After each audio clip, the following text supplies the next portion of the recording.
Toppa the morning, Kish my world.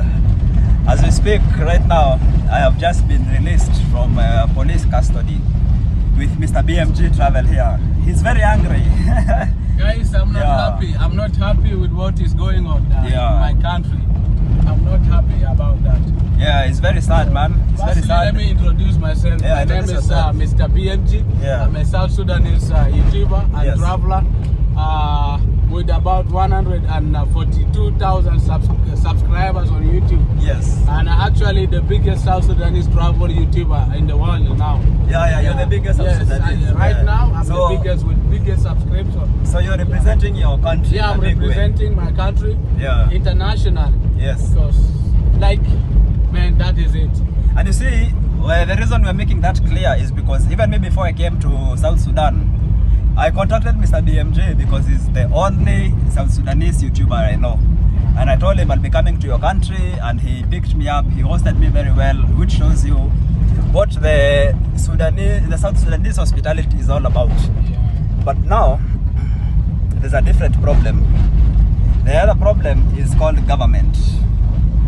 Me and Mr. BMG were sitting in this car. We were not even filming. We were not even doing anything. We were waiting for somebody to come and exchange money for us because I'm leaving the country tomorrow. I'm going back to Kenya.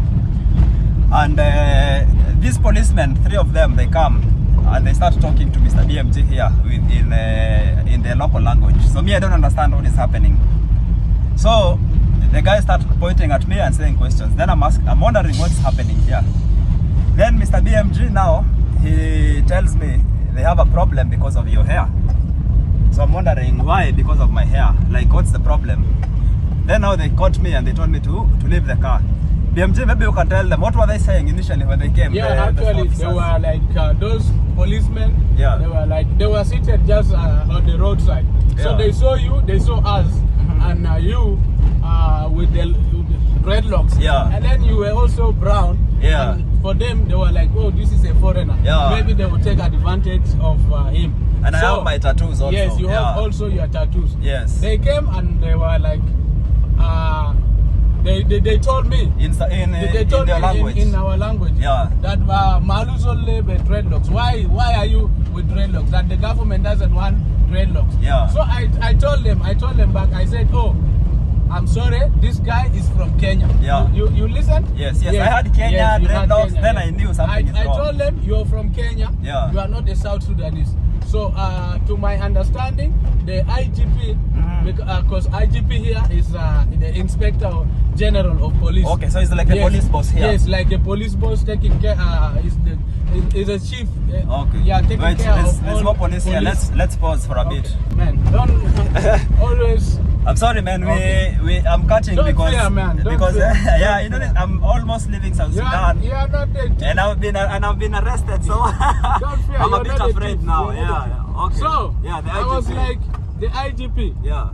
The IGP once issued a statement to the country, to South Sudanese, all citizens, that nobody should have a dreadlock.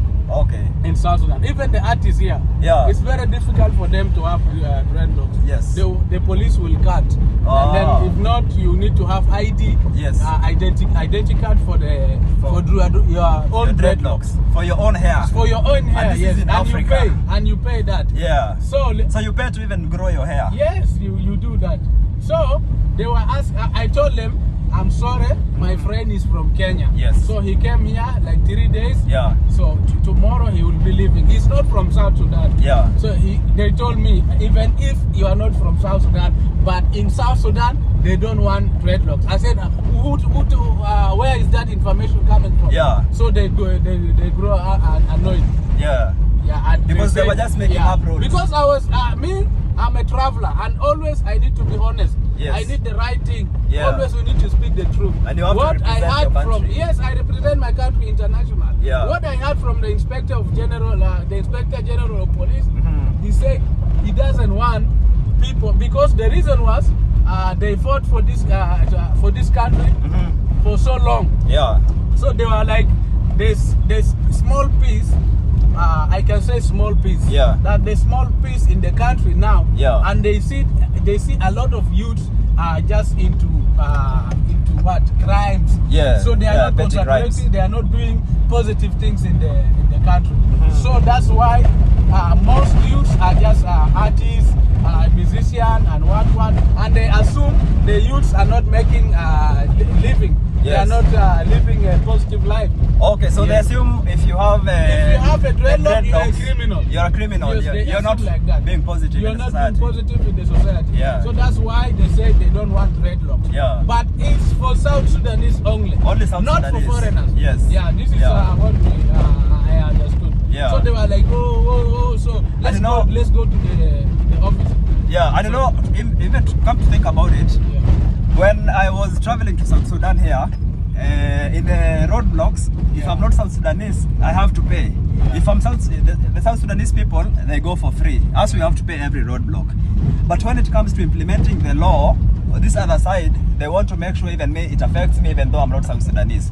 Because it should be crystal clear. If it's for foreigners, then they're allowed to do this and this. For South Sudanese, they're allowed to do this and this.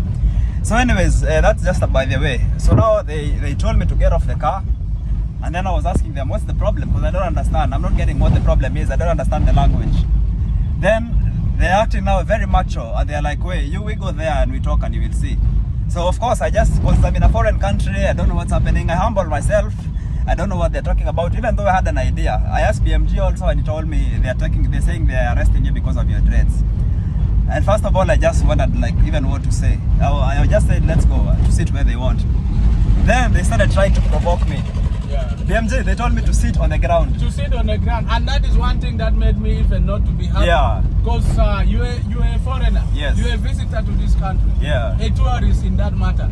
And I told him in our local language, I said, why are you doing this to this guy? Yeah. He's not from here. Yeah. You're supposed to give him maybe chair. Yeah. He's not a criminal. Yes. You just say sit down on the floor. Yeah, and sit down. Someone like this, tourist, paying a tourist to the country. Yes. You see? Man, I've spent almost, in 3 days, I've spent almost $500. I should shut up. Yeah. Shut up for what? Eh? So I was not happy for this, that you should sit on the floor. Yeah. On the floor. On the floor. And not like there in the dust, guys. In the dust. They're So like, you see. sit down. First of all, there was even a chair there. Then they removed the chair. Then that guy's like, sit down here. Then I'm looking at it and I'm like, where should I sit down? Is this police? No, let's go. Okay. Yeah, then he's telling me, sit down on the floor. And I'm wondering, why should I sit on the floor?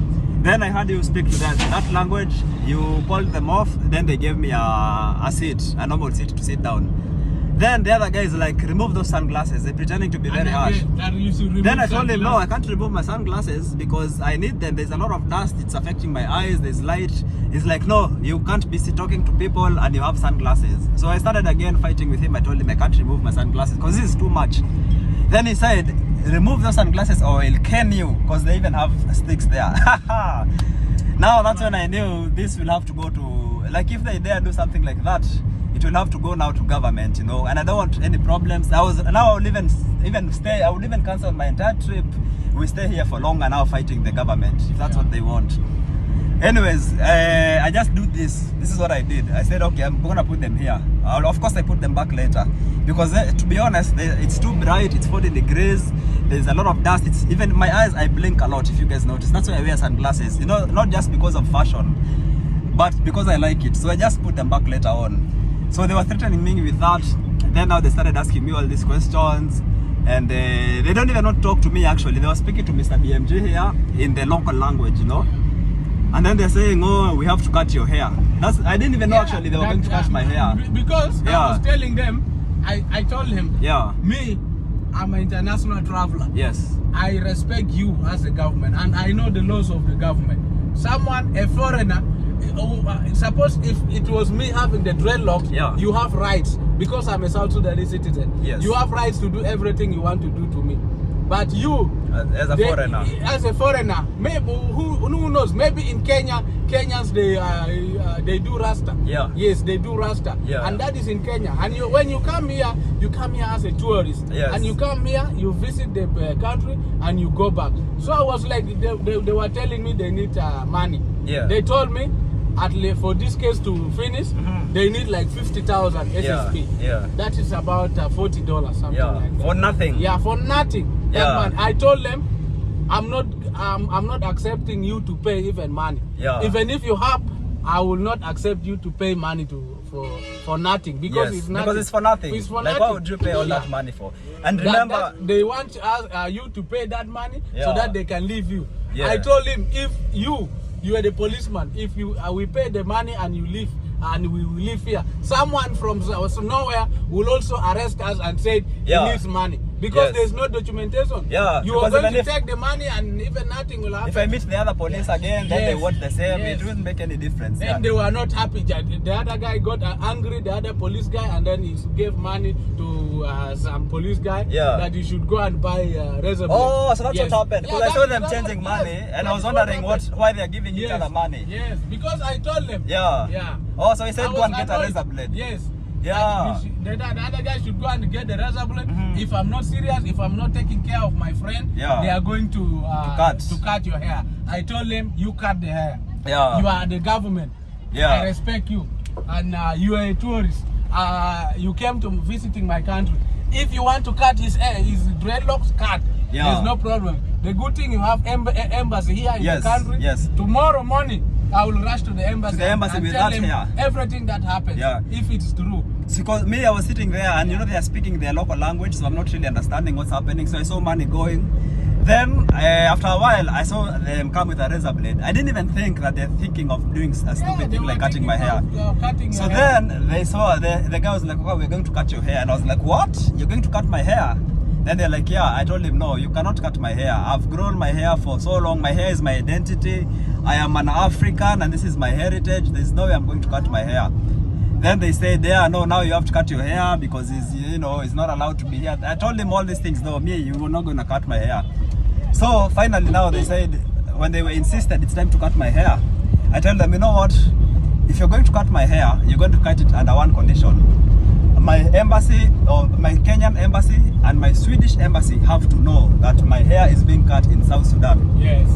Then first of all, I didn't even say the Swedish first, I said the Kenyan embassy. Even you said the same. Yeah. Then the guy told you, like, we're going to lock him up and he won't even know where he is. Yes. Like he's going to be, and nobody will know where he is. They will take you to a place where nobody will know where you are. Yes. I said, that is good, take him. Yeah, Mr. BMG told them, just take him. Anywhere. And me, I was like, okay, if they're going to take me, they take me. It's not a problem. But we won't let them go away with this corruption and this, harassment. So after that, I told them, wait, give me 1 minute before you cut my hair. I must go and get my passports. I give it to you, you cut my hair when you're knowing who I am. Yes. So they escorted me with the one police officer and we went to the car. I got my passport and I got my Swedish passport.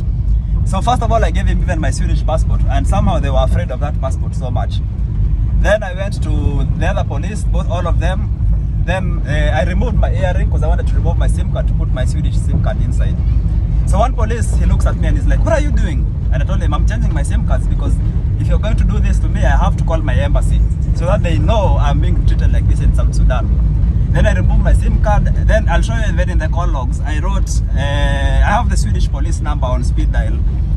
And it's open 24 hours. I just needed to make one call and that is it. They would have responded immediately. So I started making the call. Then the guy called me. He was like, by that time, Mr. BMG, he left. I left. I left? Yeah. I left to rush to the embassy. Yes. Because it is Sunday. Yeah. So I was like, I will go, and even if the embassy is closed, at least I will find someone in the embassy. Yeah. In the Kenyan embassy. And you know where the embassy is? Yes, good. I know where the embassy is. Yeah. So I left the place. Yeah. That's why, because they were not understanding us. Yes. So BMG went to the embassy. I didn't even know, even he didn't tell them. Yeah, I didn't tell He just decided to do it secretly. So me, I was like, okay, I'm calling my Swedish government. So if you're gonna cut my hair while the police, the embassy, everybody knows. So they were there and they were asking for that 50K, and I told them, I'm not giving any money because I've already spent too much money, and tomorrow I'll still have to pay even much more money for this place. And I was determined, I wouldn't shake. So after a while, I'm making the call there. One police officer comes to me and he tells me hang up, and then he just told me, just go, you're free to go. Then I told him, so I'm okay, I can go, no problem. He's like, yeah, you're free to go. Then this other officer followed me behind. Now he was trying to be like good, like to explain to me what happens. Like, in this country we don't allow this. And you know, because now it's your first time, we're going to let you go, but next time you need to know, I don't know what, it's the first warning. But now I'm wondering, after I said I'm calling the embassy and I'm taking action and they saw me doing that, then they realized, okay, it's his first time, it's their first time, they're trying to give me what. Actually, at this point, I was so over it. I wanted, when they're cutting my hair, I recorded, I removed my phone and I put my voice recorder so that they hear everything, so that I have evidence. So I have a small clip of the guy, but when he was telling me, now when they released me, he was telling me, you know, you can go, but it's not allowed. I'll play it for you guys. It's a bit noisy, but I'll edit it as well as I can and put some titles. Then you can hear the whole conversation. But I'm telling you, if I did not have my passports with me, if we did not threaten with the embassy, it would have been very, very bad for us.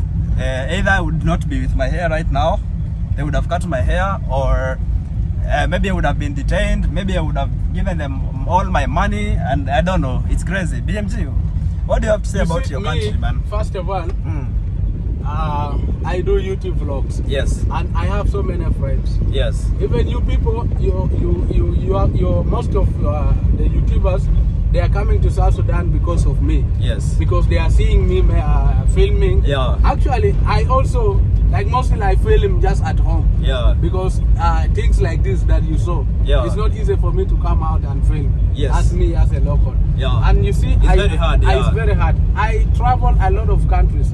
I travel a lot of countries, and during my travel, I had a lot of friends, a lot of travelers, a lot of tourists that have been watching my videos, and they need to come to South Sudan. Most of them come, like 5 that came here through me. Yeah. So it's because of me. And even more is coming. More is coming. Yeah. More is coming. YouTubers, travelers with the big numbers on the internet, they are all wants to make their way to South Sudan. Yeah. But now, if things like this are happening, like I'm not feeling it now, because when I go to your country, they will be nothing. I am treated with the respect as a South Sudanese. They respect me, and now they even give me even food. They give me a lot of things, and they respect me. Even I encounter with the police, some small issues with the police. The police had to help me. Had to help me, had to show me direction, had to do this to me, you see? And such things like this you cannot ask in my country. I swear, I'm telling this, I'm honest about it. You cannot do it here. It's impossible. So I'm just telling you guys, this has to stop. Like seriously, it has to stop. Something has because something needs to be done so that we can really be respected. Now in my country, there are no tourists. Like you will not see I haven't seen. I haven't seen. Very hard. Coming to this country just for tourists. Because you know, if this is the treatment, it's really bad. If things like this, we can even lose. We cannot get money from tourists. Because imagine like me, next time, if I want to come to South Sudan, it's very hard for me to come because I cannot shave my hair. Like it has to be something very, very important that will make me shave my hair to come to South Sudan. So they don't encourage me to come back here. And we're bringing a lot of money in this country. We're building the economy. As a tourist, we are helping people. Man, I've even done like some stories of some people. Money for visa. Where is the money going? Where is the money going? We are sponsoring people. We are doing all these things. You are hiring a car. You're hiring a car. Exactly. You're benefiting the locals. Exactly. You see, all these things. A lot of money. There's a lot of things. You the buy food we are eating. You're benefiting. The hotels. There are taxes in the food going to the government. And even all this money paying. You know, we are bringing benefit to the country. And the worst thing is, I think, BMJ, because you say we are Africans, and our hair is our culture and it's our heritage. No other people have hair like this that we have. Our dreadlocks are the most unique dreadlocks. You know, we are people of, our hair should be our identity. But now when we start criminalizing our hair and our hairstyles and judging people because of how they look, you know, you can be the worst criminal and you have a clean shave like BMJ like this. But you can be the best person, but you have dreadlocks. I am not my hair. I don't know what people should judge people. Those people are very, very back mentally. They're thinking, you know, like old age. And it's very, very sad. I even feel sad for South Sudanese people who maybe they love growing their hair, who they like their identity being in their hair, but they are forced to actually shave their hair because of some rules that somebody created. And it's crazy, man. It's crazy. So I'm really disappointed, man. It's kind of ruined our day. Man, and we had such a nice time the last 3 days, just having fun, enjoying. you know, we've been threatened by police because of filming, and that one I understand, because that one is something you're doing which is not there. But me and him, we were just sitting, relaxing in the car. We were waiting for the guy to give us currency exchange, because I need to use that money to pay for my transport. Then the guys, 3 of them, they come and they get me out of the car. They want to sit me in the ground here, in the floor. Like, man, it doesn't make any sense at all. So mine, I can just say it as a message, like to the people, or else maybe a South Sudanese, educated South Sudanese. I can just say that, because if you are educated, you cannot do such things to someone, because you will know the laws, and you will know what exactly is needed of a tourist. So if you are educated outside there, please, South Sudanese outside there, let's teach the rest in the government. Let's teach the rest. Let's teach the rest, so that we can really have a good reputation of the country. So that is what I can just say, and we make South Sudan great. So, because so many people wants to come here, and it's a beautiful country. It's a beautiful country. So much culture, so much happening, so many traditions, so many languages, very beautiful people, you know, like it's so amazing, and they just make it very, very impossible, man, to come and explore this place because of such laws like this. Are we almost there? Okay. So finally we are even making the journey to get my transport. This was something we were supposed to get it done for so long. They wasted almost 2 hours of our time there with stupidity things like you can't wear your glasses, sit on the floor, shave your hair, and we had, man, I'm a tourist, man. How do you treat a tourist like that? It's very sad. It's very, very sad. But all the same, the people of South Sudan are one of the best. Like yesterday we were in the Mundari tribe, and the people welcomed us so well. They gave us food, they gave us coffee, they gave us whatever we want. We slept in the best places. Like, the locals are really, you know, they're really wholehearted. They want to show people love. So guys, I encourage you, this video, please share it wide and far. Let it go far, so people know what's happening in South Sudan. Most importantly, that's the fact. And this is what you need to know about South Sudan. Things happen like this. We just cry for change, so that and this is the way we make the change, man. We make a lot of noise in this internet. We make a lot. We expose these people who are trying to, you know, to steal from us. Let's go and get the ticket, and then we'll wind up the video when we get there. Okay guys, so we've gotten the ticket. I'm leaving South Sudan tomorrow. And bumps. And I'm just hoping, man, that nothing more crazy happens before these last few hours that are gone. I'm taking the bus at 6 a.m. so hopefully everything is gonna be smooth as it can get. Man, so that is it. That's what has happened to me. We are very exhausted here with BMG. We've been having confrontations all the time, all day. We're extremely tired, but we thank God everything went well. And I'm a free man once again. I thought I would actually sleep inside, but I was ready. I was ready for anything and everything. And Mr. BMG here was very strong. He never flinched.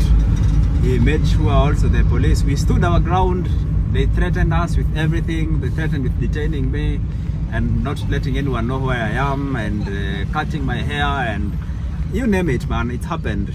It just reminded me of Kenya, my country, in the 90s. We used to be at this phase, and that's why I'm saying South Sudan is a young country. It only gained its independence in 2011, so they still have a lot to learn. That's why, you know, I won't give them crap, but I know it's gonna change in the future and in a few days. And at least I will be here to say I was here to witness it. Any last words, BMG, for your country, pen? Just that is it, and we just hope for change to this country, so that things happen. So for us, I'm not saying maybe it's bad. I'm not saying bad about my country, but that is the truth. We need things to be in order, so that we are respected also in the world. So this is what I can just say. So that is it. And guys, please, you can check my channel out. Also Mr. BMG, and check out the kind of content that we do. And it's really, we're trying to change the world, man. Man. One journey at a time. One journey at a time. Mr. BMG, one journey at a time. BMG's slogan is one journey at a time. That is it, man. So yeah, that's what we do. You know, we won't stop traveling, we won't stop exploring. Yeah, also this one should not make you stop traveling. Yeah, no, not at all, man. Not at all. Yeah, these are experiences. Some other countries are like this and others like that. That's why we travel. The challenges are always there. You know, we show the good, the bad, and the ugly. But we keep it real. We don't want to, you know, paint a country in a bad light if it has a good light, or in a good light if it has a bad light. We show everything, raw and uncut, how it is. We appreciate, like, the people I told you, they are very amazing and awesome. The systems are a bit messed up, but we do show everything, and we want to encourage you guys. Visit this country if you want to. It's a lovely country, to be honest. You can visit and you see the experience. Yeah, it's super nice. And you will love it. You won't regret it. And remember, we're in an internet world, so the more we publish such things, the more we watch, the more they spread the message. It will reach even to these government officials, and they'll see and they'll be like, you know what, there's no need of us doing this. The world is changing. The world is a global village. The people here in South Sudan will also see the videos and they'll agree, like, you know what, it's time to become camera friendly. And that's how we change the world, one day at a time, one step at a time, man. One step at a time, one journey at a time. Yes, so I am glad to be here, even though, and the police actually, they wear plain clothes. They wear like normal people, you can't even know it's them. They just come with their handcuffs and they slap them on you, you know. Yeah, but thank you guys for taking your time to listen to our rant, and we just have to do it. We're not painting South Sudan in a negative light, but we just have to let you know what's happening here, everything that happens, so that you know. That is it, my friends. Check out Mr. BMG, as he said, and if you're new to the channel, man, subscribe to the page. Encourage a brother here. I'm a bit down because of all this nonsense, but we pray for brighter days, and we pray that it will be better. That is it, my friends. That is it. See you in the next one. Toppa the morning, Kish my world. And the sunset is very beautiful, man. I just have to show you the sunset before we finish, because this is the natural beauty of South Sudan that they don't want us to show you, that the government is restricting us from showing you, you know. I don't understand why we would not want to show such beauty. Look at this, man. Like, it's some of the best sunsets I've ever seen. Wow, look at that. And life going on the sides. People, if they are saying K here, you can see like the tuk-tuks and the mountains. There's like hills in the valleys over there. Man, this is South Sudan for you. So